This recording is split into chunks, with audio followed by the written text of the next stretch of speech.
In April 2026, Kenya found itself in the center of a growing storm. Fuel prices had crossed a psychological line, 200 shillings per liter. For many Kenyans, this wasn't just another price adjustment. It was a breaking point. Transport costs rose overnight. Food prices followed. Businesses felt the pressure. And across the country, one question began to dominate conversations. Why is fuel so expensive in Kenya?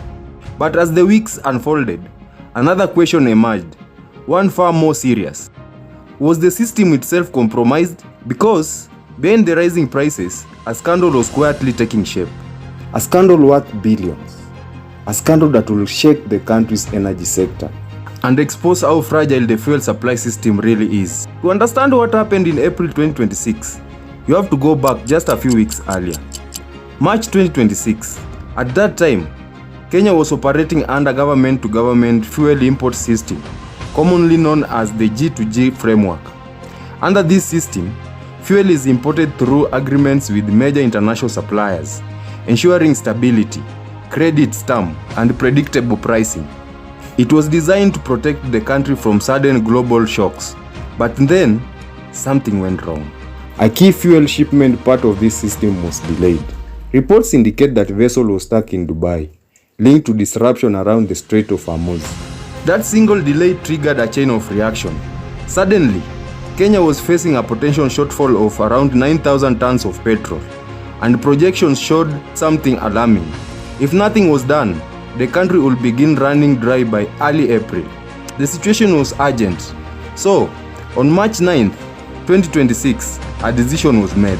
The National Security Council Committee approved emergency fuel imports. It was meant to be a temporary solution, a quick fix to stabilize supply, but that decision will soon become the center of controversy. On March 27th, a vessel known as MT Paloma docked in Mombasa. On board, approximately 60,000 tons of super petrol. The supplier, a company called One Petrol. At first glance, it seemed like crisis had been avoided. Fuel had arrived. Supply will continue. But then, questions began to surface. Because the price of emergency cargo was significantly higher than expected, around $290 per ton, higher than typical G2G arrangements. And that wasn't the only concern. Allegations began to emerge. Serious allegations. There was a claim of data manipulation. Senior officials were accused of tampering with fuel stock data, creating the impression that the country was running out faster than it actually was. This would mean the emergency was exaggerated or even engineered. Then came concern about quality. Reports indicate that fuel may not have met standard specifications. There were mentions of high sulfur levels, manganese, and benzene, substances that raise both environmental and mechanical concern. Despite this, the shipment was allowed into the country. Standards were reported waived, with the condition that the fuel will later be blended. But that only raised more questions. Why bypass normal procedures? Why import fuel outside the established framework? And why at higher cost? As pressure mounted, attention quickly turned to key officials. Several high-ranking figures in Kenya energy sector were drawn into investigation.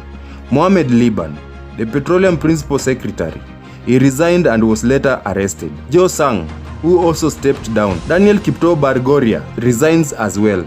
The fallout was immediate. Investigation began, statements were recorded, and the Directorate of Criminal Investigations moved in. More than 20 individuals were questioned. Court proceedings followed. At the political level, pressure intensified. Energy and Petroleum CS Opiyo Wandayi was summoned by Parliament and faced growing calls to resign. But he responded with firm action, ordering that the fuel in question be withdrawn from the market and directed that no payments be made for the shipment. And to you, Honorable Chair and the committee members, that we have got no shortage of fuel in the country. Not at all. Not at all. At that time, Lee Kinyanjui, who had waived quality standard for the fuel, was also summoned. Meanwhile, Alex Wachira was tasked with developing a national energy security plan. The message was clear. This was no longer just about fuel. It was about accountability.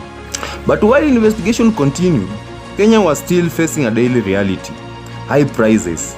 And those prices told their own stories. As of mid-April 2026, Fuel prices in Kenya had crossed 206 shillings per litre for both petrol and diesel, the highest in East Africa, higher than Rwanda, higher than Tanzania, higher than Uganda, even though Uganda imports most of its fuel through Kenya, and far higher than Ethiopia, where prices were nearly half. So why? Why was Kenya at the top? The answer lies in a combination of factors, and the first is taxes. In Kenya, taxes and levies make up nearly 40% of the pump price. There are multiple layers: VAT at 16%, excise duty, road maintenance levy, petroleum development levy, and several additional charges. Together, they can add up to nearly 40 shillings per litre. This means a significant portion of what consumers pay doesn't go to the fuel itself, it goes to the system around it. Then there was infrastructure. Kenya maintains over 20,000 kilometers of tarmac roads, and thousands more are under construction. Much of this is funded directly through fuel levies. Every little of fuel contributes to road development. It's a long-term investment, but it also raises short-term costs. Another factor is economic classification. Kenya is considered a middle-income country. Many of its neighbors, Tanzania, Uganda, Malawi, Burundi, Rwanda, are classified as least developed. This difference affects policy, taxation, and pricing structures. Higher development often comes with higher operation costs. Then comes the exchange rate. Fuel is imported in US dollars. When the Kenyan shillings weakens, the cost of fuel rises, even before taxes and even before distributions. Subsidies also play a role. Some countries, like Ethiopia, maintain heavy fuel subsidies. Kenya, on the other hand, reduced its subsidy system, relying instead on stabilization levy. This makes prices more responsive to global changes. And then there is global influence. International financial agreements, including those linked to the IMF, have influenced taxation policies, such as the increase of VAT on fuel. All of these factors combined, layer upon layers, to shape the final price at the pump. But the 2026 scandal added something else: doubt. Because when emergency imports are overpriced, when the standards are waived, when an official resigns, it raises a deep concern. Is the system working as it should, or is it manipulated? The investigation is still ongoing. The outcomes are still unfolding.